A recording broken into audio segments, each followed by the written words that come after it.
our culture more receptive to the gospel when it is proclaimed. With regard to equipping Christians to share the gospel more effectively, let me just mention a few practical considerations. First, you should make sure that you yourself are a growing, spirit-filled Christian. It's not enough just to be religious or be a churchgoer. Can you say with Paul, I live, yet not I, but Christ lives in me? You're guided and empowered by the Holy Spirit. You know Christ. Only then, I think, are you really ready to begin to be a witness for him. Secondly, I would encourage you then, each of you, to memorize a gospel presentation. There are many of these available, something like the 4 spiritual laws or knowing God personally, whereby you can take an unbeliever step by step through the fundamental points of the gospel and then bring him to a point of decision where you invite him to make a commitment to Christ of his life. And I can tell you there is no greater thrill in the Christian life than to sit with someone and pray with him and lead him in making a commitment of his entire life to Jesus Christ. Combine that gospel presentation with a personal testimony. I'd encourage you to take time to write out the story of how you came to Christ, how you came to faith in him. Memorize it and be able to give it in about 3 minutes. People love to hear your personal story. And so a gospel presentation combined with your personal testimony will be very powerful in evangelism. Thirdly, I'd encourage you to memorize some arguments for the existence of God. The difficulty with so many in our culture today is they think there's no evidence for God's existence, and the average Christian can't give him any. And so he excuses his unbelief. But if you're prepared, you can say, well, I can think of 4 arguments for God's existence. And at that point, he's got to say, yeah, like what? And then boom, you're off and ready. You're ready to go with your arguments for God's existence. And I've found in sharing with unbelievers, oftentimes all you have to do is list the arguments. You don't even have to present them. Just say God's the best explanation why anything exists rather than nothing. God's the best explanation for the beginning of the universe. God's the best explanation for the fine-tuning of the universe, for intelligent life. God's the best explanation for the objectivity of moral values and duties. And I found very often just listing the arguments is sufficient for the unbeliever without even sharing them. Finally, the last point would be, then learn some Christian evidences as well. Not just arguments for God's existence, but why think that the gospel records of Jesus of Nazareth are historically reliable? Why are these different than mythology or fairy tales? And by being thus equipped, I think you will be ready to be used of God in the lives of unbelievers that you meet. The scripture says, always be prepared to give a defense to anyone who calls you to account for the reason of the hope that is in you. So preparation is key. I just jump in for a second because this morning I discovered from Dr. Craig that we both, at a key moment in our lives, were very influenced by arguments for God's existence. So when you were a young student at Wheaton College and had heard from your professors, these things have all been debunked. But then you read more deeply in that area, and it kind of awakened a new sensibility. When I was 14 years old, I came of age in the period after Vatican II, and we did not put a great stress on things like arguments for God's existence. But I was taught one of Thomas Aquinas' arguments. I'm a 14-year-old kid, Catholic, going to Mass on Sunday, but I wasn't particularly interested in religion. But that argument awakened something in my mind and set me on this path, which has led me to where I'm sitting right now. So I think the appeal to the mind is a very powerful thing, and we underplayed it for a long time. And in both our lives, it made a big difference, these rational arguments. So we shouldn't dismiss them, but we should incorporate them. You're quite right. Have them in the arsenal. Yeah. Can I follow up? I was going to ask Bishop Barron a follow-up question. Yeah. You mentioned what I think you referred to as a self-actualization culture. Is that, am I getting the... Self-definition. Self-definition, right. Yeah. So what I wanted to ask is, what you maybe elaborate on that. and speak to what you think the origins of that might be, where it came from, and how Christians might respond to it. And is it something that can be responded to in a rational way, or is it below that level? It's something deeper going on. No, I think it's both. And if I were to trace it more intellectually, go back to someone like Nietzsche in the 19th century, where the will to power, and will is more important than value, than truth. It comes up in the 20th century, certainly in Sartre. Where in Sartre, existence precedes essence. So my freedom comes first, then I determine who I am. And those were high-level philosophical debates in the 19th and 20th centuries, but they trickled down, it seems to me. So there's the intellectual side, through all kinds of classrooms and so on. It trickled down so that now it's the common philosophy of a lot of younger people. My way of trying to battle that is to say, in any area of life that you take seriously, you tend not to adopt that sort of philosophy. What I mean is, if you're really serious about playing the piano or swinging a golf club well, you're not going to say, it's just a matter of my will. I'll play any way I want. Any golfers can tell me how that goes, right? So when you really care about something, you want to submit your freedom to certain norms. But somehow when it comes to religion or the ultimate values, we say, oh, no, don't do that. You decide what they are. But see, that makes life dull, the same way it makes your golf poor. It makes your piano playing poor when your will and freedom are paramount. I think, especially in the area of religion, that when we submit ourselves to these great values and they shape our freedom, then we begin to live. In the couple of minutes we have left, I'd like to get Jesus into the picture. Here's how. Let's imagine a thought experiment. Suppose somebody knocks on your door and says, well, I'm from a foreign country. I'm very interested in the religions of this country. I don't know anything about Christianity. Could you tell me, please, what Christianity is? Now, I don't know about you guys, but if it was me, obviously I don't know where the conversation would go and how long it would last, but I know very well what my first line would be. It would be, let me tell you about this person whose name is Jesus. Now, I'm wondering whether either of you guys want to riff on that. I think evangelism crucially involves telling people about Jesus Christ. Oh, yeah. Well, that's what I meant when I said to have a gospel presentation. And we've actually had that experience, Steve. My wife, Jan, met some people in the grocery store from Switzerland. And she got striking up a conversation with them and invited them over to our house. And we began to talk about Christ. And they told us, our friends said, when you go to the United States, Americans will have you over and want to tell you about Jesus. And so they were waiting for this, and very receptive. So when you share something like, again, I go back to the 4 spiritual laws, the third law is that Jesus Christ is God's solution to man's predicament, which is sin and alienation. And through him, we can know and experience God's wonderful plan for our lives. So absolutely focus on Christ. All right. And that's where your personal testimony can come in and share how he changed your life. Yeah. Okay. All right.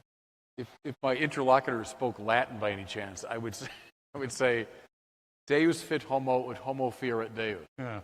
So the church fathers, and they repeat it over and over again, when they were asked to sum up Christianity, said that. They said, God became human, that humans might become God, meaning sharers in God's nature. And that was their way of summing up the whole of Christianity. God became one of us that we might be drawn up into God's life. Right. So that's telling the story of Jesus. If you want the details, then look at the story of Jesus. But that's the essence of Christianity, I would say, is deification. The Greek fathers talk about theosis, right? Becoming deified. I think that's the goal. And there's no greater humanism on offer. There never has been. There never can be a greater humanism on offer than that God wants to draw us up into his own life. That's Christianity.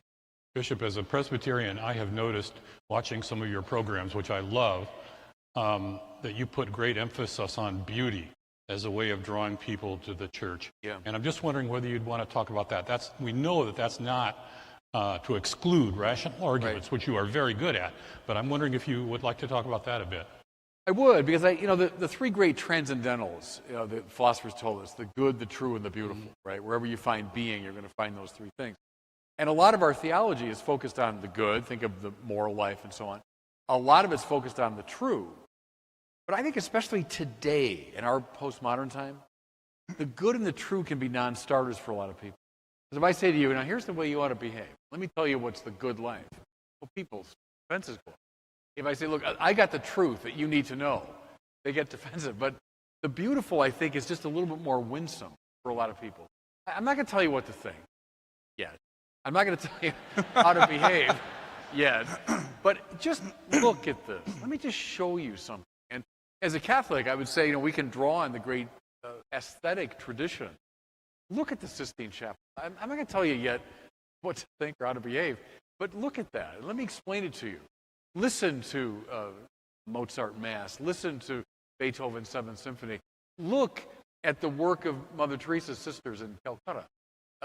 The beautiful, I think, can be a winsome way in toward the good and the true, when the good and the true can send up the hackles, Very good.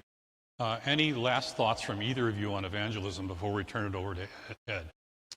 Well, I said that the second point is to make our culture more receptive to the gospel, even if Christians are sharing their faith more readily. If our culture is increasingly hostile, that's going to cause resistance. And it seems to me that we need to identify those factors shaping American culture which make it hardened to the gospel. And I can think of three things. One would be we need to impact the American university. The American university is the most important institution shaping Western culture.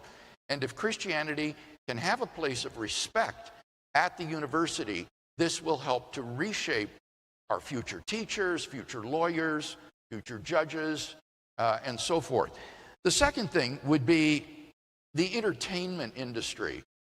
Although academics like to think that we're the ones who shape culture, I have a deep suspicion that in fact it's really film and music and television that shapes our culture. And these industries are so filled with anti-Christian values of sexual promiscuity, hedonism, and selfishness, that we need a new generation of Christian filmmakers and musicians and so forth who can help to impact this area for Christ. And finally, I think we need to reform the U.S. judiciary. We are living under a judicial system that has sanctioned a Holocaust against babies in utero for decades now, resulting in the loss of millions of lives. A Supreme Court that on the basis of 5 judges has redefined marriage in such a way that traditional marriage no longer has it as part of its essence, that it's heterosexual. Religious liberty and civil liberties, I think, are under threat. And I think that President Trump's appointment of Neil Gorsuch is perhaps a bellwether that there is possibility here for real change over the next 8 years in our judicial system. And if this happens, I think it could have a tremendous impact in making American culture more sympathetic and open to the gospel. Okay. Ed, it's all yours. Second topic. I think Bishop Barron, I don't know if Bishop Barron, we've got 5 minutes left in this segment, is that right? Okay, yeah, so maybe Bishop Barron wanted to speak to the same question. Sorry, yeah. Maybe I'd say this, that Christians have to know there's an appropriate rhythm between what I call hunkering down and going forth. We do have to hunker down sometimes when the culture becomes very hostile, and we have to learn our own stuff. And there's where the study of the faith comes in, the study of the scriptures, the great philosophical and theological traditions, the artistic traditions. Here I think of the young Karl Wojtyła. To go back to the 30s, when the Nazis overrun Poland, what did he do? He and his friends hunkered down, and they recited together the great works of Polish literature, which are much more than Polish literature. They carried in many ways the Christian faith.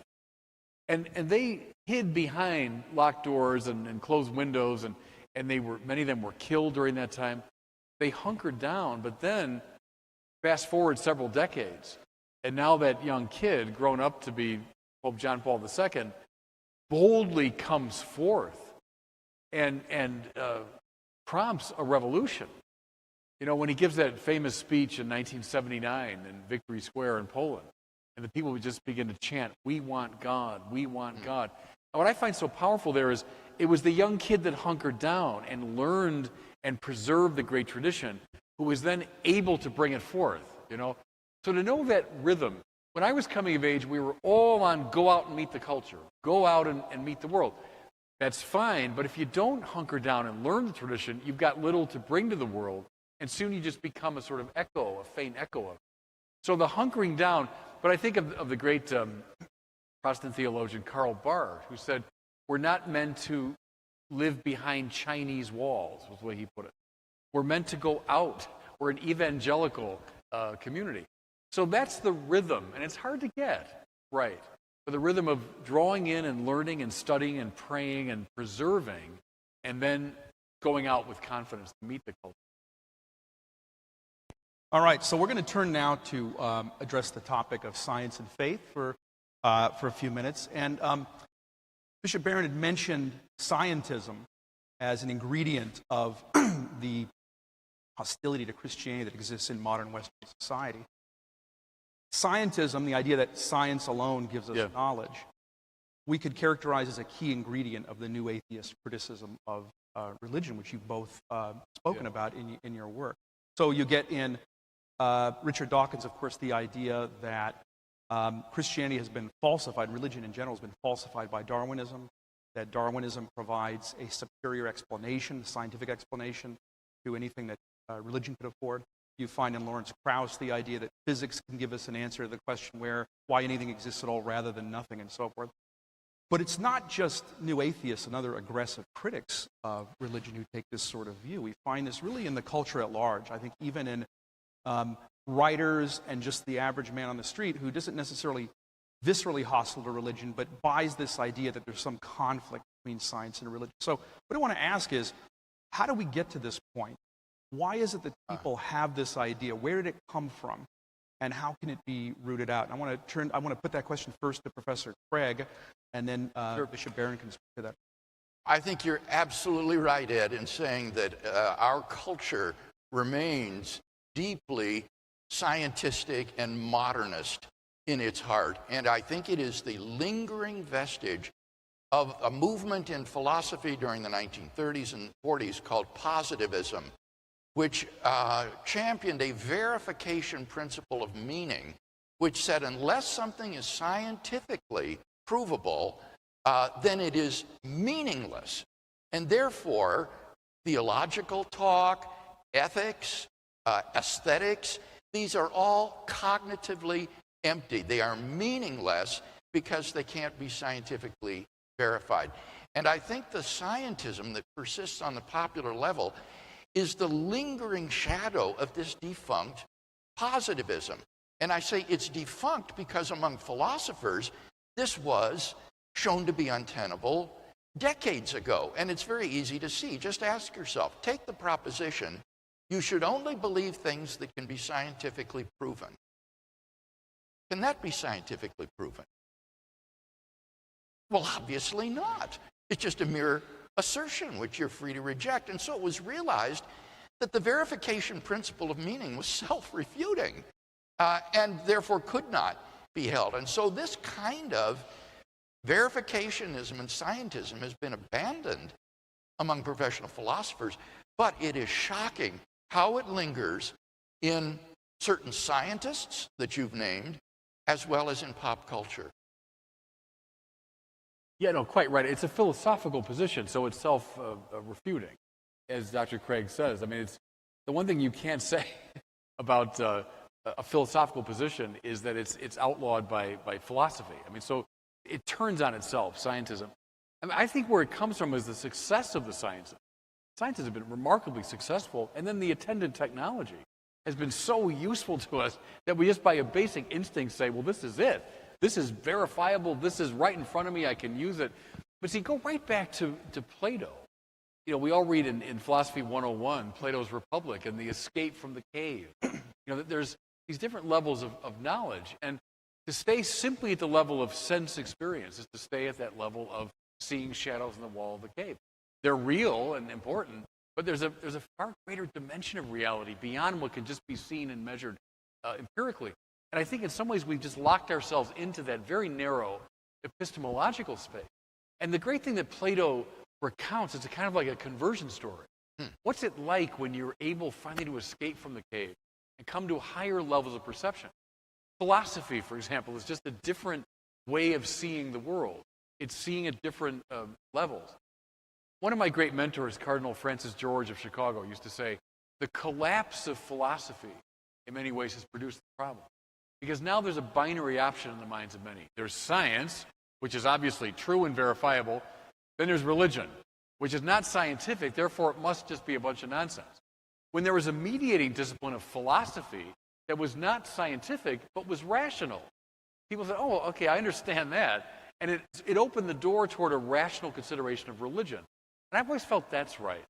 But we've locked ourselves in the cave, and maybe because of the success of the sciences, but what an impoverishment of our intellectual lives. You know? That's what I worry about with the scientism, is the buffered self that Charles Taylor talks about. We've just locked ourselves in, and any sense of a transcendent dimension is lost. I think Ed Feser has shared the most powerful illustration of this that I've just got to share with the audience. He says, imagine that you have got a super-duper metal detector that is so highly honed that it will detect any metal. It is absolutely fantastic. And can you imagine someone using this? You know, I've not found any wooden objects using this thing. I don't think wood exists. There aren't any wooden objects because of this metal detector. That's like natural science. It's a great tool for exploring the physical world. But that doesn't mean that there aren't minds, ethical values, spiritual things. It's like your metal detector. That's a brilliant example. It is. It's the best I've heard. Well, now, both of your comments lead me to ask the follow-up question. What then is the relationship between science on the one hand and apologetics and theology on the other? Should we say then that the methodology of apologetics and of what used to be called fundamental theology should be something independent of science? Does it lie in philosophy alone? Or does science, as science, have something to say to apologetics and to theology? Is it a mix? Can we apply both methods? What's the relationship between them? And I guess we go to Bishop Barron first and then Professor Craig. Well, you're pointing to the problem of faith and reason, to put it more generally. And, you know, the Catholic tradition certainly, and Dr. Craig holds this as well, of course, that both come from the same source, God ultimately, both lead back to God. And so when they're properly construed, there's no conflict between them. Reason carries you to a certain point. And then there's this wonderful surrender of the Spirit that we call faith, which is not, and I keep insisting on this, is not infra-rational, it's supra-rational, right? It's not lower than reason. No self-respecting Christian should ever accept things that are lower than reason. That's the merely superstitious. That's what credulous people believe. But faith, supra-rational, that goes beyond what reason can grasp on its own, that's not in conflict with reason, but it's a complement to it. And the best analogy I have for that is coming to know a person. If you're coming to know a person, you use your reason in all sorts of ways, don't you? Your own observations, your own analysis, talking to people that know that person. You might Google that person, find their background, etc. Then you come to know them through conversation. Reason plays a very important role. And if you were never using your reason in coming to know a person, that would be problematic. However, there comes a point in any really deep friendship where that person is now going to open her heart to you and tell you something that you would never have gotten on your own observation or from a Google search or from talking to other people. It's a self-disclosure. And at that point, you've got to make a decision. Do I believe her or not? Do I accept this? Now, if she's saying something that's totally out of step with what your reason has told you, that you might not accept it. But if it's congruent with it, but going beyond it, and you've learned to trust that person, you're likely to say, yes, I believe you. And to my mind, that's a very close analogy to the play of faith and reason when it comes to God. We use our reason in all sorts of ways to understand God. And to use the sciences, sure, and philosophy, of course. But there comes this moment when I'm faced with a choice. Do I accept what God has disclosed to me from his own heart? And that acceptance, above reason, not below it, That's faith. So that's the general answer to the kind of the faith reason thing. Maybe you say more about science. That's the general response. Yes, may I? I think that in apologetics, what we want to avoid, Ed, is God of the gaps arguments, where we say, science can't explain this, therefore God did it. Right. And God gets gradually squeezed out as science advances. Rather, here's the way I would put it. Science can provide evidence or a premise in an argument leading to a conclusion of theological significance. Science can provide evidence for a premise in an argument leading to a conclusion of theological significance. So, for example, in the Kalam cosmological argument, the second premise is the universe began to exist. Now, that is a religiously neutral statement that can be found in any textbook on astronomy and astrophysics, and one which enjoys a good deal of scientific support. And so one is not using God of the gaps reasoning. You're using evidence to support a premise in an argument that has a theistic conclusion. Okay, so we've been talking about science and faith in a very general way. There are also those specific issues that come up where the question of the relationship between science and religion are concerned. So, some examples. Famously, there's this idea in modern times that Darwinism, that Darwin's account of evolution by natural selection is somehow incompatible, essentially incompatible with the claims of Christian theology. So what should a Christian, one question we might address would be what need a Christian believe about human origins, and how can it be reconciled, or should it be reconciled with what modern biology tells us? That's one question. Another question arises, has to do with the specific origins of modern science in the Western context. It arose in a Christian context. Why is that? Probably the standard narrative is that it arose as a reaction against Christianity, and that science is essentially a rejection of superstitions that Western culture had been enthralled to for the Middle Ages.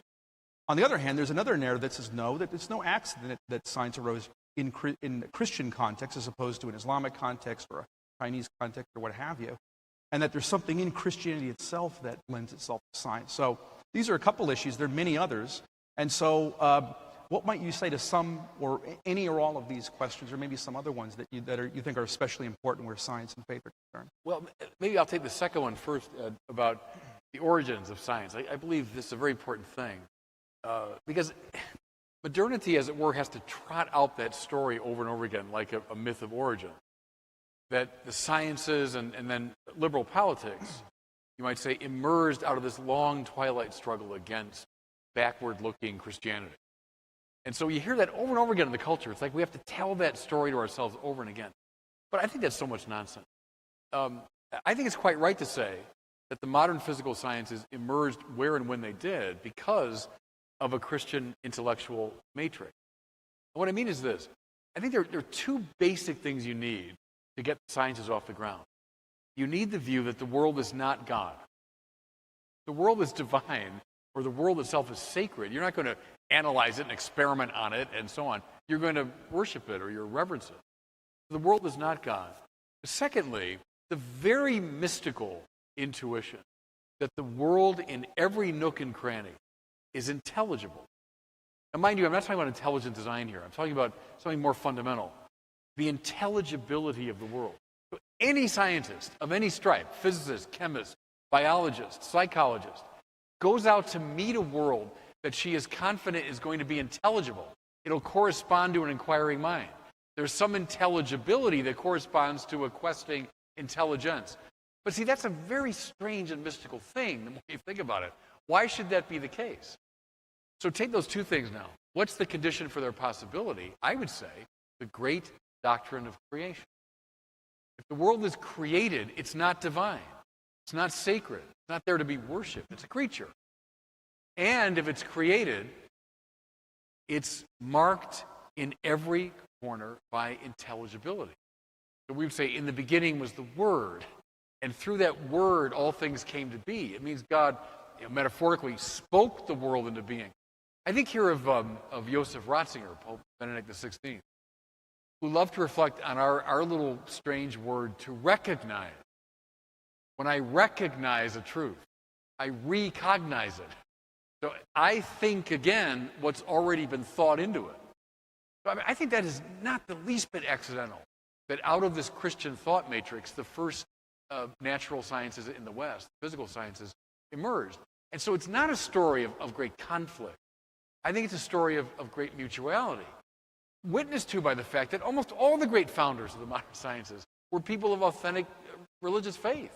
So I think we need to tell that story over and over again, because the culture is constantly telling the other myth of origin.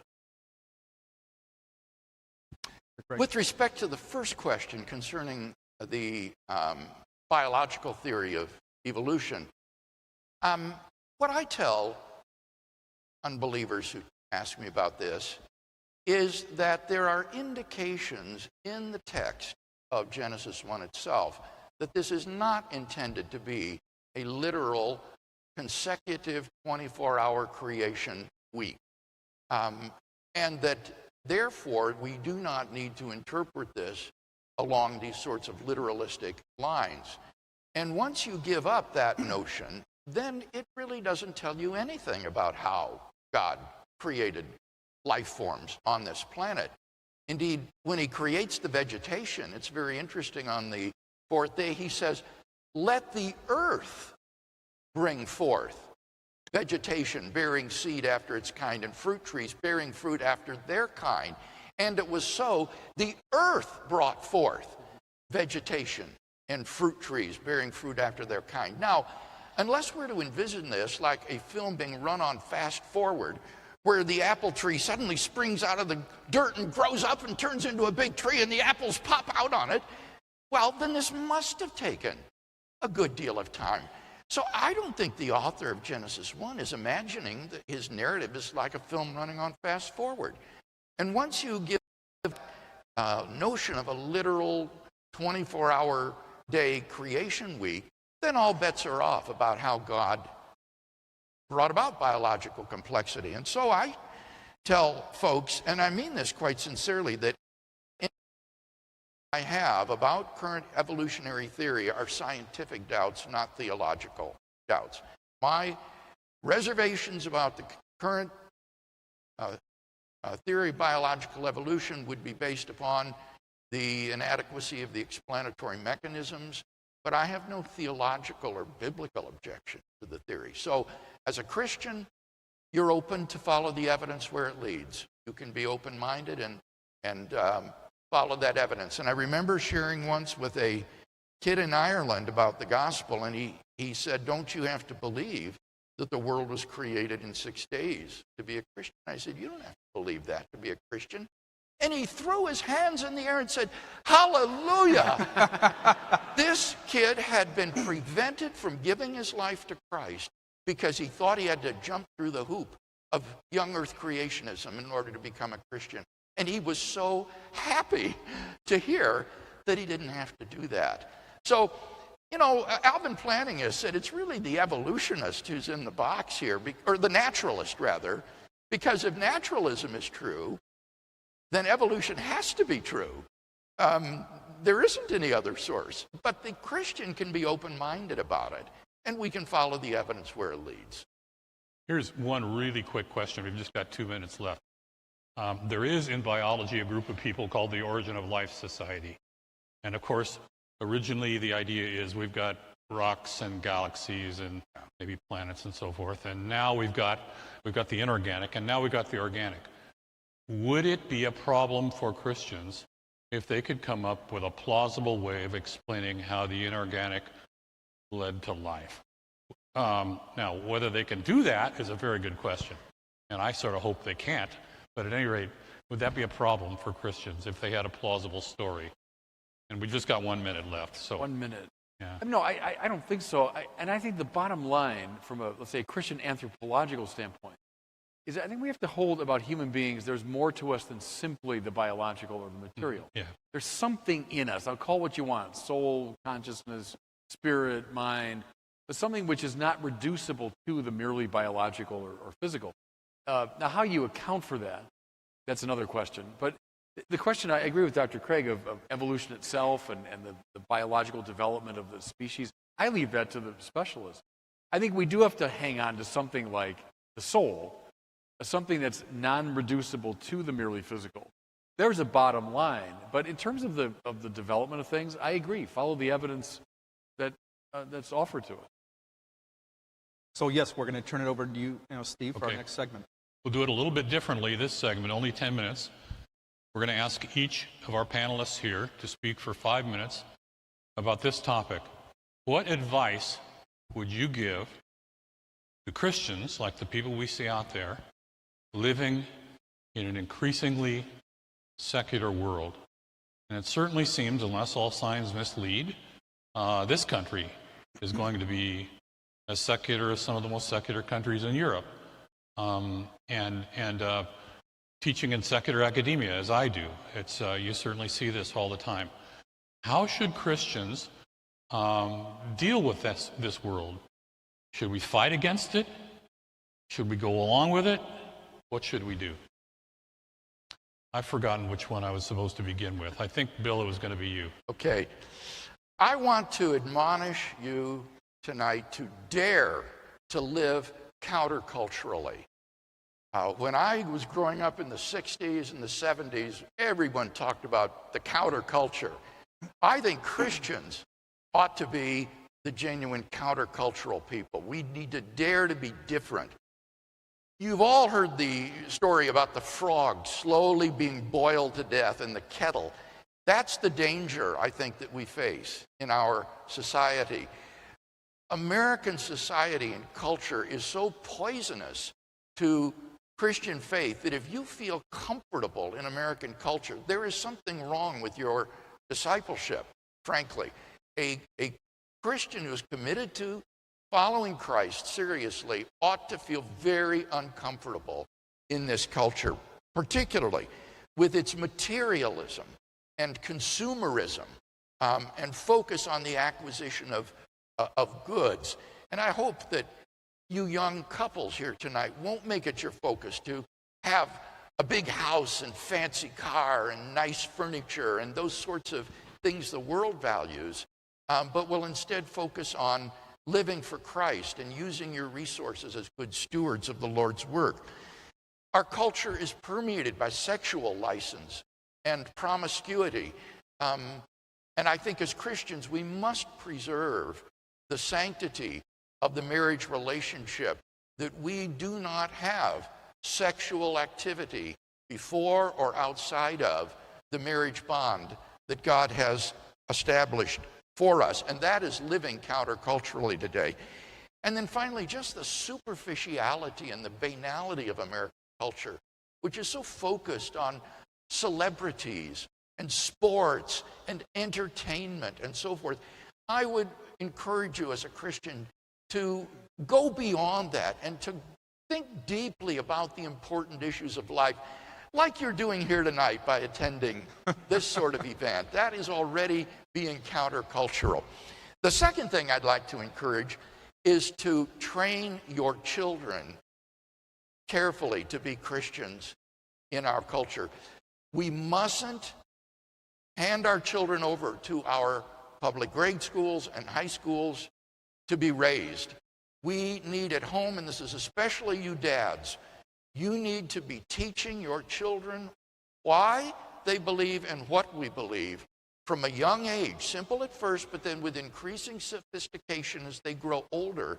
Otherwise, we are in danger of losing our youth. We will lose the next generation, and none of you, I think, wants that to happen. So be very intentional about training your children in what and why we believe as we do as Christians.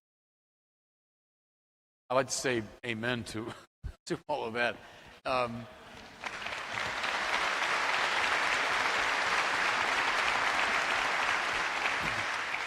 Just your last point about the young people, this is a passion of mine because this problem of the nuns, they call it now in the technical language, not the N-U-N-S, but the N-O-N-E-S, those who mark no religion or none when they ask what their religion is.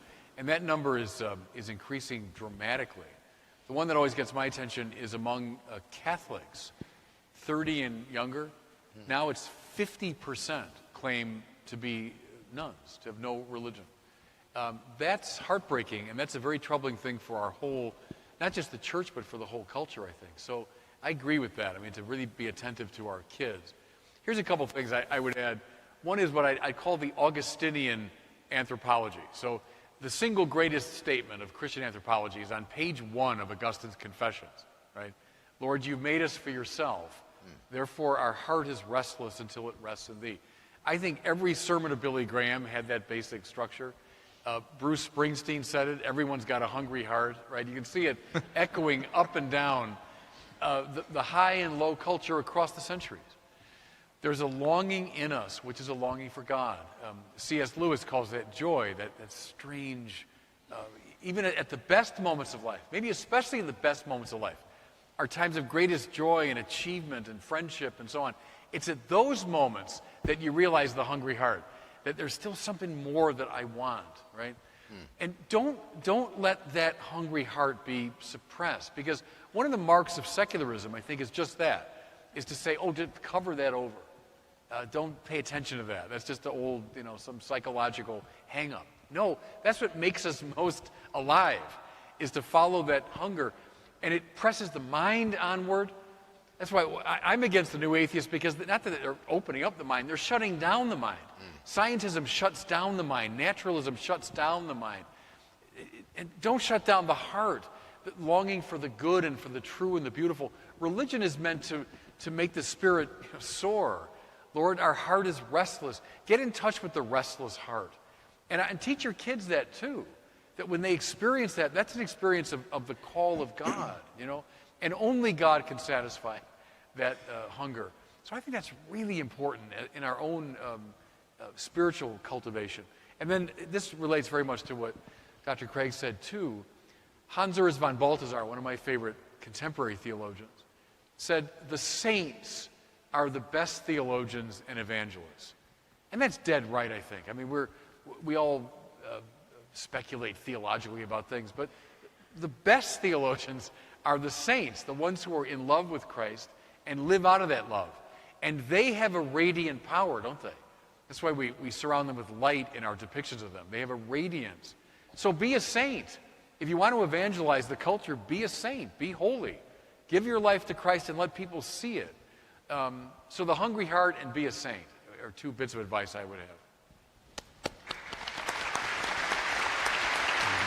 I've got like 3.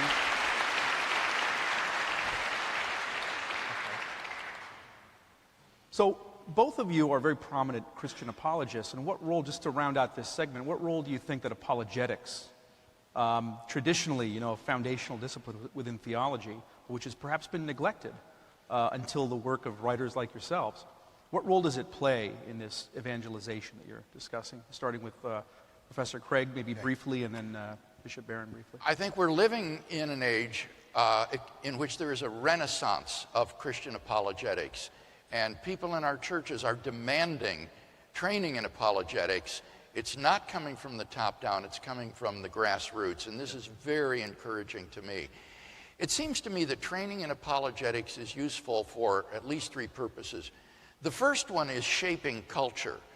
We need to shape our culture, as I say, so as to make the acceptance of the gospel something more than a logical absurdity. And apologetics can help to shape a cultural milieu in which the decision to follow Christ is a rational thing for a thinking man or woman to do. People may not become Christians because of the arguments, but the arguments can give them permission to believe when their hearts are moved. Secondly, I think that apologetics is useful to the Christian believer in times of doubt and struggle. There have been so many Christians who have come to me or emailed Reasonable Faith who said, I had walked away from my faith in college, or I had walked away from Christ, and then I saw a video of a debate, or I read a book, and it has re-energized their faith, and they have come back strong to Christ and living for Him. And so when we're going through difficult times of doubt or questioning, rehearsing the arguments and the evidence can be a strengthening part of the Christian life to help us to persevere. And then finally, I do think it is useful in evangelism. People say, people never come to Christ through arguments. Well, that's just false. It's just not true. We get emails every week at Reasonable Faith from people who say, I saw your videos on the ontological argument or the cosmological argument, and they've come to know Christ through these. It's just astonishing. So with a minority of people who are intellectually seeking and have genuine difficulties, apologetics is one of the means that the Holy Spirit uses to draw people to himself. Bishop Barron, do you have some remarks? I'll tell a quick story. This is now maybe 10 years ago at the height of the New Atheist thing. And I was being interviewed by a radio interviewer from Canada. And he was being kind of tough with me and belligerent and rehearsing all the Hitchens arguments, and I'm fighting back. And at the end he said, well, now, Father, at least will you admit that Christopher Hitchens got you Catholics thinking about these things for the first time? So I paused to let my annoyance, sink in. And then I said to him, I'm the very inadequate representative of a tradition that goes back to Origen and Tertullian and Thomas Aquinas and Anselm. I said, trust me, we didn't need Christopher Hitchens to get us to think about it. But I'll say this, in a way, and I mentioned to Dr. Craig earlier today, Hitchens did, I think, in God's providence, perform a service, because the New Atheists, precisely in their extremism and in their rhetorical, overkill, did wake Christians up and remind us of the need for apologetics. When I was coming of age as a post-conciliar Catholic, we were down on apologetics. Apologetics was rationalistic, it was defensive, it was anti-ecumenical, it wouldn't bring anyone to Christ. I heard all those things growing up. Well, in a way, thank God for Hitchens and Dawkins and Sam Harris, because they woke us up and said, get with it. We dropped all the weapons, and so when they came after us, a lot of Christians weren't able to respond. I think I'm sitting next to one of the heroes, I think, of this great Renaissance and revival.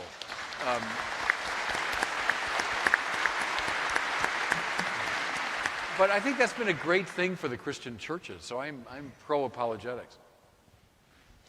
All right, so we're going to move on now to our next segment, which is Q&A based on questions submitted by our audience members.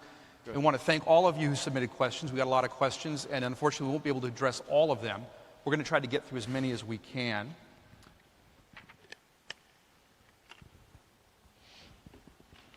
And Steve Davis is going to start us off with the first question. Bishop Barron, do you think that Catholics and Protestants joining to battle secularism will bring them closer together? Yeah. I've been involved in... Yeah.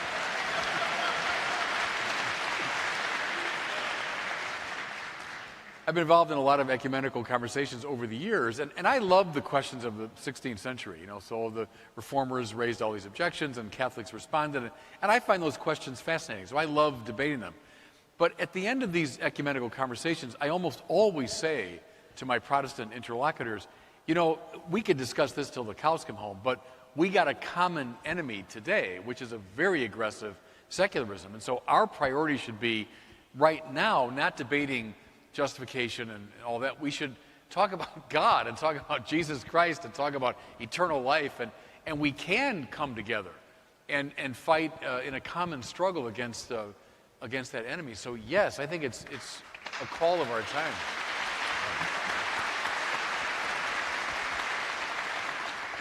It'll be Ed's turn next, but I should have said that came from Sean, and that question came on Twitter. Okay, good. All right, so our next question is from Carol via Facebook, and this one is addressed to both of you. And the question is, what would you say is your favorite argument for God? And I think we'll go with Professor Craig first. My favorite argument is the Kalam cosmological argument. Whatever begins to exist has a cause. The universe began to exist. Therefore, the universe has a cause. What could be more simple? But while this is my favorite argument, I must confess that it's not necessarily the most effective of the arguments. I find that the moral argument is far more effective, because you can shut your eyes to the evidence of contemporary cosmology. You can ignore the fine-tuning of the universe. But every day you get up, you answer by how you live the question, do you think other people have intrinsic and objective moral worth?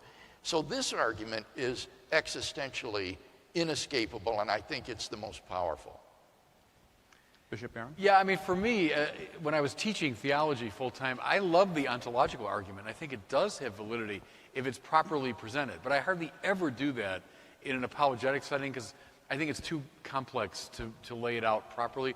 So I use some version of the argument from contingency a lot. And I think that has a good deal of traction. The Kalam argument, in some ways, is a modality of that. But that things exist, but not self-explanatorily. They exist only through appeal to an extrinsic cause. We can't go infinitely back with caused causes. There must be a first uncaused cause. I usually give some quick version of that argument to get some traction with people. And I found over the years that does have a lot of apologetic effectiveness. So I'd say in itself, the ontological argument, but the contingency argument is one that I like best. This one comes from Allison on Twitter, and it also is addressed to both of you. Besides you two men, who else do you see as effectively doing this work of evangelism today? There's no one, really.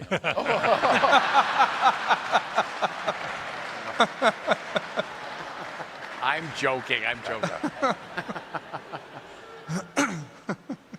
Go ahead, Eric. There are lots of people doing this.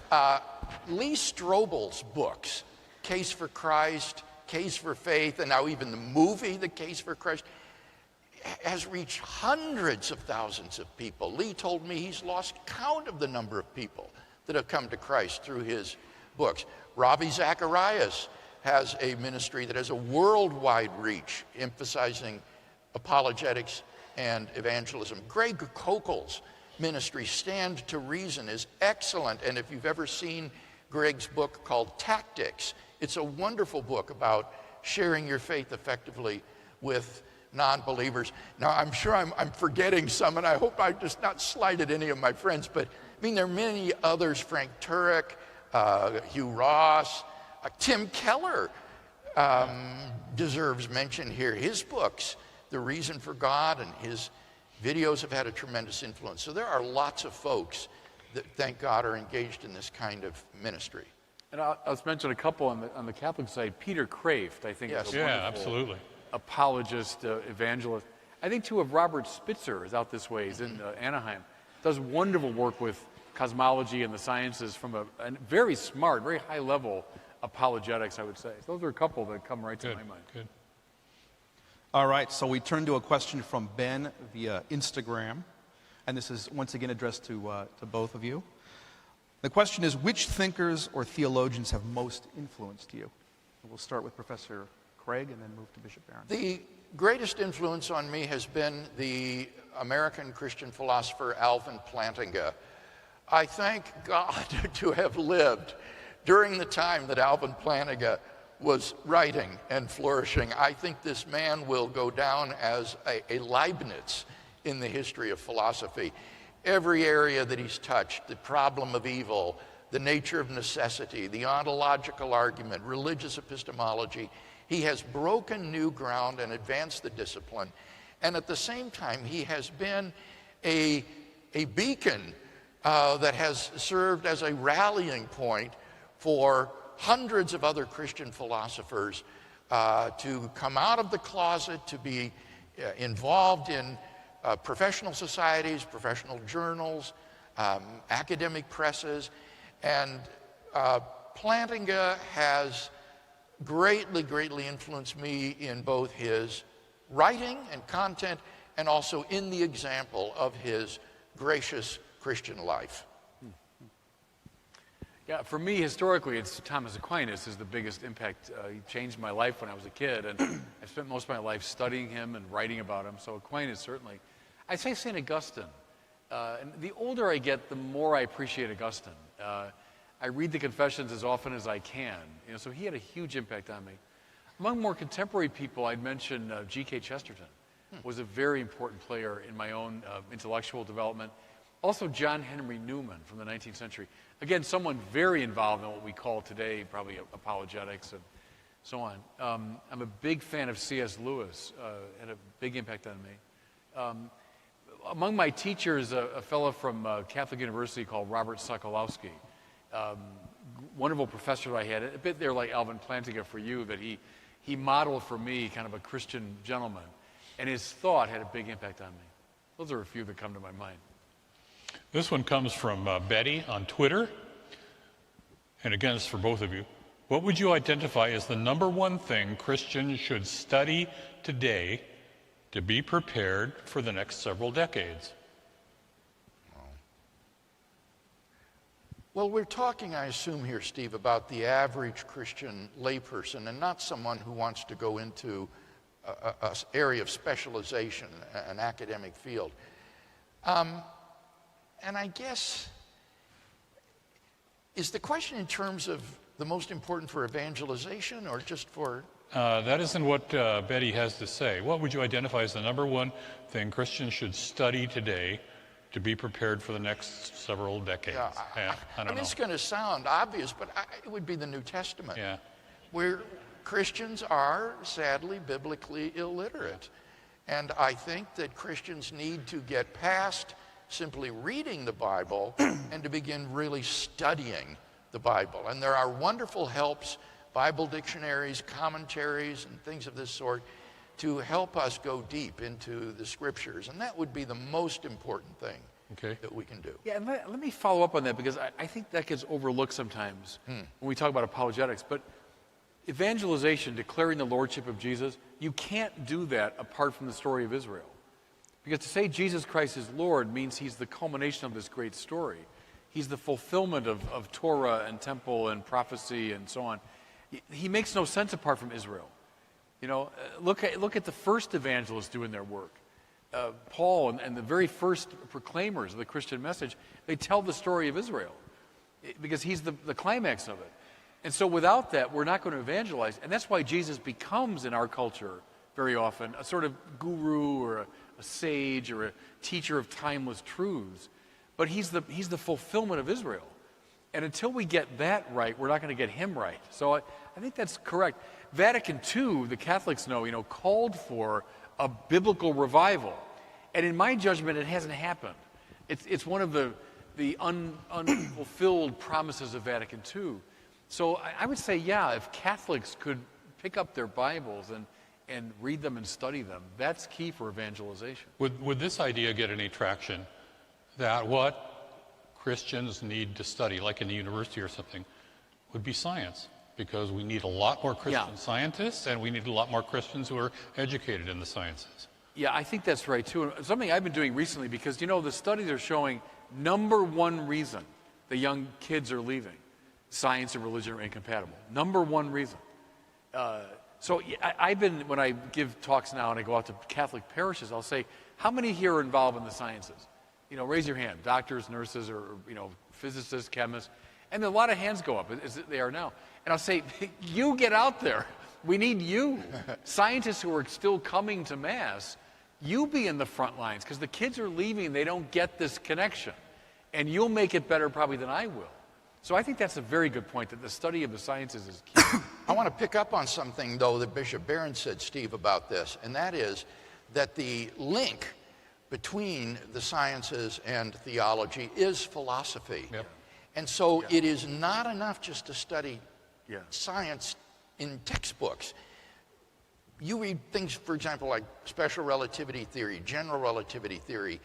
These involve deep philosophical questions that aren't discussed in the science textbooks. And so the key issues in relating science to religion or theology will be philosophical. And so you've got to get some training in that third discipline as well. Okay. All right. Our next question is a tweet. It's not from whom you think. Oh, yeah. This came in. the tweet. Tweeter in chief. This is via Twitter, and it's from Alex, and it's a two-part question. What do you consider the best argument against Christianity, and how would you respond to it? And I will leave that to whoever wants to go first. This is directed to both of you. Oh, I think the best argument against God is the problem of evil. And I want to be careful with this because, in a way, the argument is not rationally all that strong, but it's got enormous emotional power. And I think for a lot of people, that's a very persuasive thing.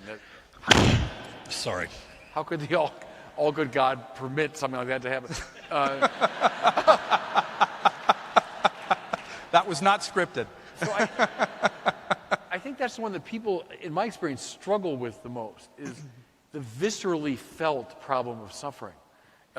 Again, I say it from a logical standpoint, I don't think it's a very persuasive argument. Yeah, exactly. But it's an emotionally powerful argument for people. So engaging them around that, I think, is an important one. Yeah, I don't know what to say. This is just a very difficult question. I agree with you that the force of the problem of evil is just emotional. As an intellectual problem, I think it's been solved largely through the work of Christian philosophers today. One of the unsolved objections that troubled me was the challenge of Platonism. That is to say, that there is a realm of uncreated, necessarily existent, eternal, abstract objects like numbers, sets, and other mathematical entities, possible worlds, properties, propositions, and so forth. And this called into question God's being the sole ultimate reality and the creator of all being outside himself. And I did not know how to answer that objection. It troubled me for many years. And finally, I made that the focus of my research, and I spent the last 13 years working on that. And I have come to intellectual peace about this issue and have written a pair of books in which I lay out Christian perspectives on Platonism and the challenge it poses to divine aseity. So that's not a problem now either. Solve that one. I had a follow. Were you going to follow up on this? Follow up on this, yeah. Okay. Well, I'll let you go ahead with your follow up, and then I'll follow up on your follow up. Here's a follow-up on the problem of evil. I actually agree with what the two of you said about the problem of evil as an intellectual problem and as a moral problem. I was once asked by a working man who was in the parish where I was working. I am an ordained minister, but I only worked about a year in the parish before becoming an academic. He had been diagnosed with lupus, disease for which then, and I think still today, there's no known cure, and eventually he did die. And he asked me the question, why did this happen to me? Now, he wasn't intellectually prepared to ask the problem of evil question, but nevertheless, that's a question that's part intellectual, part emotive. I guess I could ask, well, how would you respond to something like that? Well, there's the pastoral level, and I, worked in parish, worked for a long time, worked in a seminary training students, and so you wouldn't, begin with intellectual clarification with someone there. There's a way, and that is not to trivialize at all that pastoral outreach is extremely important. I go back to the standard Augustinian solution of God permitting evil to bring about a greater good. Now, what that greater good is, we can sometimes get a glimpse of, but typically not. And we see this little tiny swath of space and time that we take in. What God's ultimate purposes are, we can't see. But there's a faith move there. It's faith that's also grounded in philosophy, a philosophical perception, that God is permitting this suffering for a purpose of his own, which is a good purpose. And to help people move into that space. There's an intellectual side of it, but there's also this experiential side of it. And help them to inhabit that space of confidence in God's providence. I think that's the challenge. It's both intellectual and pastoral. But that's where I would try to move somebody. Yeah, yes, that's exactly what I would have said too, is that we're not in a position to answer questions like that. Because of our cognitive limitations, our limitations in time and space, God's allowing you to have lupus. The sufficient reason for why he permitted that might not emerge until hundreds of years from now, perhaps in another country, because of the ripple effect that it sends through history. And you can give some analogies for this, like in chaos theory. Scientists have shown that the palpitation of a butterfly's wings on a twig in the jungles in West Africa can set in motion forces that eventually cause a hurricane over the Atlantic Ocean. And yet no one looking at that butterfly would be able to predict such an outcome. We're overwhelmed by that sort of complexity. And so we can't expect to be able to see God's morally sufficient reasons for permitting the suffering that he does in our lives. But we can bear that suffering in courage and faith in him, knowing that we have good reasons to believe he exists and that there awaits us on the other side of life a glorious eternity of joy that will so overwhelm anything we've suffered here that they will be reduced to just an infinitesimal moment in comparison to this eternal joy that we will have with God in the afterlife. Yeah, my own follow-up was by way of narrowing the question a bit. So you were both asked earlier, what was your favorite argument for the existence of God? So if we reframe this current question, I want to ask, what would you consider the most formidable, if any, objection to your favorite argument for God's existence, and how would you respond to that? Shall I go first? Yeah, go ahead. I said the Kalam cosmological argument. I don't think objections to the first premise have any intellectual substance. I think you're intellectually compromised if you assert that something can come into being uncaused from nothing.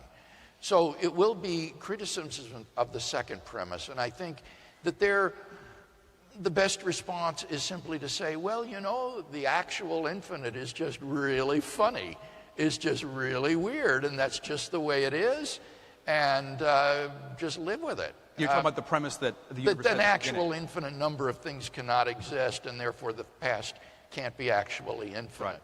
Right. And one can point out all of the bizarre results if an actual infinite number of things could exist.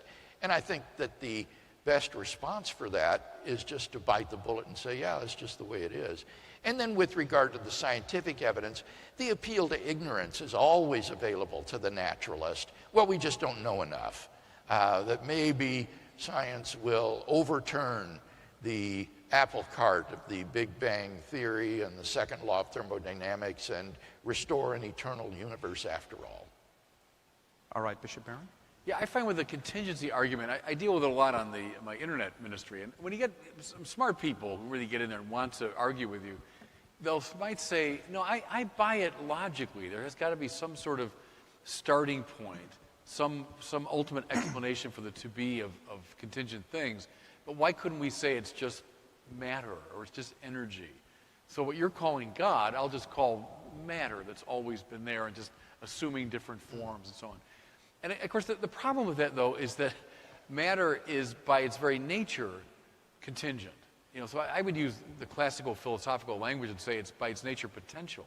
That's to say, matter never exists as such, but matter always in a particular form or configuration or speed or intensity or color or position or whatever, which means that it needs to be explained. Why is it this rather than that? Why is it this intensity rather than that? This color rather than that? This position rather than that? Etc. So the appeal to matter or energy as such is not going to solve the problem, just postpones the problem. So that's how I think when the more thoughtful people start engaging around contingency, that's the way the argument often goes for me. Moreover, if matter began to exist, then it cannot be necessarily existent. That's right, yeah. Yeah, but and even like with the Kalam in mind, some of the people will say, well, it's not really matter coming into being from nothing, but rather this hyper-intense concentration of matter, which then by its energy explodes, right? And then it retracts, and what you always have is this concentration of matter. But you don't always have it. Yeah, I know, but that's where it's a boundary to time and space, so it's not always there. It was one of the questions I was going to ask you in our interaction time. So We'll come back. I'm trying to be supportive of your argument. I appreciate that. We will revisit that. Okay. Steve has another question. This one also from Twitter from Thomas, also for both of you. Should Christians still spend time on Catholic-Protestant debate or focus elsewhere? Well, to me, it's just priority. As I said, I think the priority now is engaging in a common enemy. But I think the questions are still, they're good ones, they're legitimate ones. And yeah, because the truth matters. You know, when I was coming of age, we were so into what I call ecumenism 1.0, which was let's get along with each other. And God knows I support that. I want us to get along, you know. But we bracketed the intellectual question as though they don't really matter. And, you know, deep down we're all nice people, and so who really cares? But I think I care. I think the truth matters. And there are substantive differences on accounts of justification, of salvation, of the Eucharist, the sacraments, etc., the nature of the church, the papacy. I mean, so yeah, I think we can and should engage those questions, but there's a kind of prioritization now of a common enemy that has to be fought. I think. Yeah, had you invited me to come here this evening to participate in a Catholic-Protestant debate, I wouldn't have come. I don't have any interest in internecine battles between Christians. But that doesn't mean that when we teach systematic theology in our seminaries or in my Sunday school, that I don't lay out the different perspectives from Reformed, Lutheran, Roman Catholic, Orthodox, and then give some assessment at the end as to which I think is the more plausible position.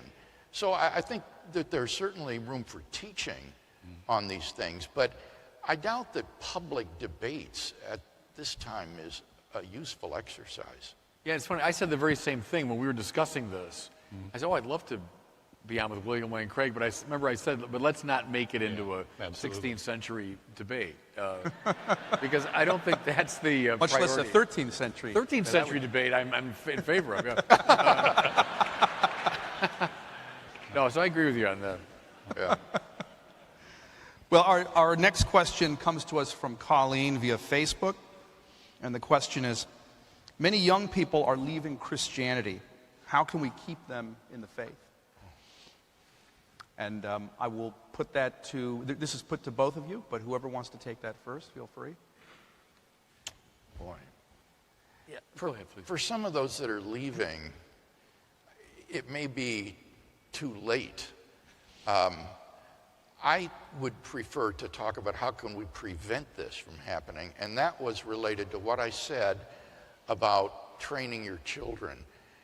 We mustn't give our children over to the youth pastor or the youth ministry at the church and expect them to disciple them. We need to do it, and especially fathers need to do it, not mothers. The fathers are instructed in Scripture with the admonition and instruction of the children. And to see a male figure who believes in Christ, who has given his life to Christ, and then is teaching this to his children is a tremendous example for the children to follow. And I think this kind of instruction in the home is the best way to prevent children from leaving the faith eventually.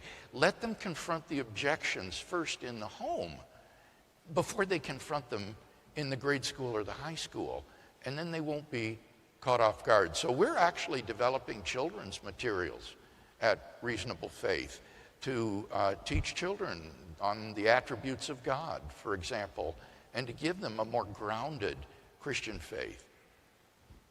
Yeah, I agree. I'm sort of heading them off at the pass is a good thing, that we should be involved in this preventative work. The studies are very clear when they ask young people, why are you leaving? As I say, number one, science and religion. So I think that's got to be addressed. One of the major ones, too, is always the church's sexual teaching. So especially today, this is a major obstacle for people. How could you be so cruel to a gay person or a transgender person? And so the perception that the church is negative toward people and their self-determination, that's a major issue. Brandon, help me, because we've done some of, what's another one that the young people often... Yeah, the notion of God, which we talked about a lot in our afternoon session, confusion about God, I would say, is an issue that comes up in the surveys. Yeah, that's right. Good. No, thank you. Biblical interpretation. So we touched on some of the scientific things, but violence in the Bible, that comes up a lot. How could God be so cruel and so violent and so genocidal, et cetera, et cetera? So those are some of the things that we're facing that the young people say prompt them to leave. So I think you've got to engage that with them. I think answer some of the questions. We may have 3 minutes. Okay, we may have asked something to this effect already. Noel on Facebook asks, what book has most changed your life? And let's leave the Bible out of the equation. Yeah. Other book besides the Bible. I think for me it was the book, The Resurrection of Theism by Stuart Hackett. As Bishop Barron shared, in college I had been taught that there are no good arguments for God's existence. The only kind of apologetic we had was a kind of negative apologetic from Francis Schaeffer that if Christianity were not true, then human life and culture go down the drain and all you're left with is despair. But it didn't give you any positive reason to think that God actually did exist. And upon graduation, I came across this book by Stuart Hackett called The Resurrection of Theism, in which Hackett was defending all of these traditional arguments for the existence of God and presenting against them so powerfully the objections that when I would read the objections, I thought, oh, well, that's it. He'll never be able to answer that. And then he would dismantle the objections. And that, for me, was absolutely revelatory, and I think caused me to take a fork in my life that has changed my life and my entire ministry because of my commitment to the value of so-called natural theology. You know, I'd say mine would be Thomas Merton's Seven-Story Mountain. Okay. When I was a kid, so I discovered Aquinas when I was about 14 or so and started reading and thinking about religious matters. Then when I was about 16, I read this wonderful autobiography by a man who was, you know, very much a man of the world and a secularist and so on, and then becomes first a Catholic and then eventually a Trappist monk. So this radical giving of his life over to the Lord. And the story is told in this very kind of romantic way. It's a story about someone falling in love with God. And that book filled in a lot of the gaps for me. You know, so Aquinas was opening up the intellectual dimension, and then Merton filled in a lot of the emotional and experiential side of it. And I would say that book probably set me on the path toward the priesthood. Okay. So I'd say the Seven-Story Mountain. Wonderful. Yeah. Were you going to introduce the next section, or was I? I've forgotten. You were. Okay. But I will introduce you so you can introduce them. All right, go ahead. Introduce and going. All right. Now we are going to spend 20 minutes with Professor Fazer and me completely staying out of things. And we are going to allow these two gentlemen to ask questions and answer them, ask questions of each other. And Bishop Barron, I think we'll start with your first question to Dr. Craig. Yeah, good. Thank you. I appreciate this opportunity. I mentioned to you today, I first discovered you in the great debates with Hitchens and Dawkins. And I remember the Sam Harris debate, especially at Notre Dame, was a strong one, a powerful one. Here's my question to you. And you know, I admired so much the way you handled the aggressiveness of the atheists. Was there ever a time in those debates where they said something that caught you short, or where you said, like, yeah, that's a legitimate point, or I never thought of it that way? Was there ever a moment where they got to you a bit, or made you think about something in a fresh way? Well, not in the debates that you mentioned. Yeah. Those were not great debates. Yeah. I remember I debated the humanist philosopher Austin Dacey at Purdue University. And Dacey had a number of objections that I hadn't anticipated. Yeah. And the key to successful debating is preparation, to successfully anticipate the arguments of your proponents and then prepare briefs to respond to them. And I had nothing on these objections from Dacey, and so just had to wing it. And so that was a real challenge. That was one of the... What was one of the objections? I can't remember anymore. It had, I think, to do with philosophy of mind, actually, which is not my area of specialization, you see. It was based upon arguments against the existence of God, using arguments that materialists and reductive physicalists would use in the philosophy of mind to deny the reality of the soul or the reality of the mind. And except he was using them to say there is no immaterial mental substance, God. And so it was a different approach that caused me to have to go back to my study. And I thought, if I ever debate Dacey again, I'm going to be ready the next time. And so we had a rematch at the university in Fresno, and it went much better. Can I just say this? The very first time I think I ever saw you, many years ago, it was a debate that was hosted by William F. Buckley. Yes, but John Dominic Crossan, right? I forget it. There were Peter Atkins. Well, Buckley did 2 of my debates. But it was somebody who was arguing in a very scientific way. Yeah, that was Atkins, Peter Atkins. And I remember he said, well, name me one thing that the sciences cannot adjudicate. And you rattled off like 8 things, just like this. And you see his face falling. And then Buckley, though, said, put that in your pipe and smoke it. That was the first time I ever saw you in a debate. Yeah, that was a very good impression. Yeah. Buckley was a hoot. He said to us, I'm a Christian, but not a very good one. Is that what he said? And in the debate with John Dominic Crossan, backstage in the intermission, he had little drink whiskeys and things like this, and he got on the airplane, and he kept with him and nipping them in between. It helps with philosophy. But so it was really a hoot having him. If some of you younger folks don't know William F. Buckley, I mean, he's sort of the father of American political conservatism, and just very urbane, British sort of accent. And so he moderated 2 debates. And a host of a show that lasted an hour of serious conversation between 2 people, and the show was on for 35 years, Firing Line. Hard to believe it would happen today. Yeah. Did you want to back and forth? Go ahead. I'm intrigued by your desire to appeal to beauty in evangelism, and this seems to me like a good idea, but I wouldn't know how to do it. I don't think it's enough to just point to the Chartres Cathedral or the Rose Window in Notre Dame or something. I don't think that is going to draw people to Christ.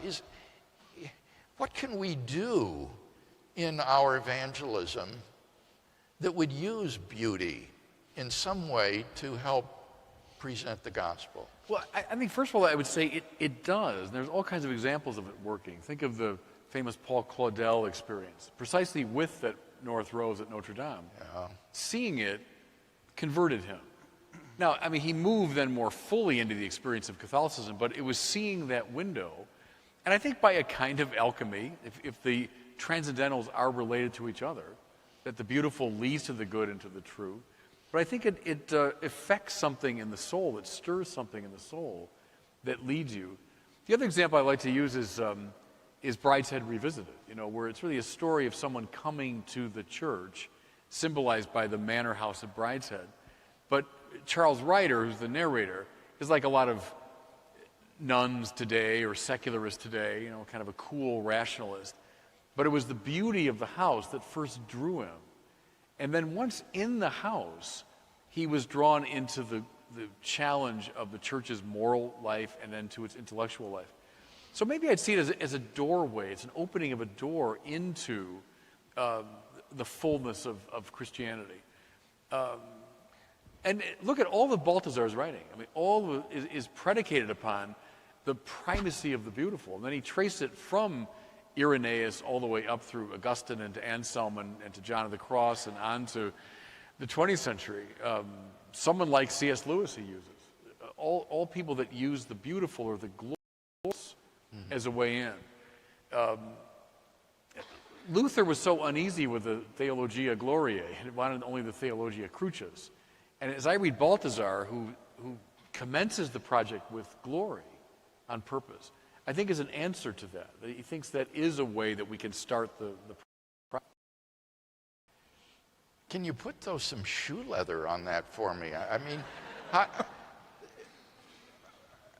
I'm trying to think of practical applications. Maybe church architecture? Is Sure. that one of the things you're thinking of? That Yeah. our buildings are ugly and Well, yeah, that's therefore another not